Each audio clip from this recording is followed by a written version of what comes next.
السلام عليكم ورحمة الله وبركاته. لو جالك الايميل ده احذفه دلوقتي حالا.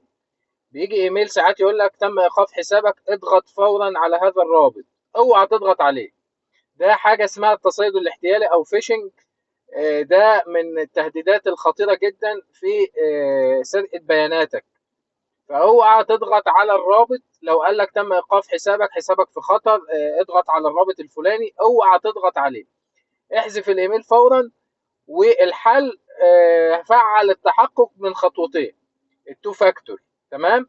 ولو محتاجين شرح اكتر عن الموضوع ده هتلاقوا في الفيديو نفسه رابط اسمه اهم 5 تهديدات او اخطر 5 تهديدات 2025، شرح عملي وفيديو كامل عن الموضوع ده. وما تنساش تفعل الاشتراك في القناة ليصلك كل جديد، وشير في الخير والدل على الخير كفاعله. انشر المقطع ده ضروري الآن لكل أصحابك وحبايبك، لأن ممكن بياناتهم تتسرق والفيديو ده ينقذهم. والسلام عليكم ورحمة الله وبركاته.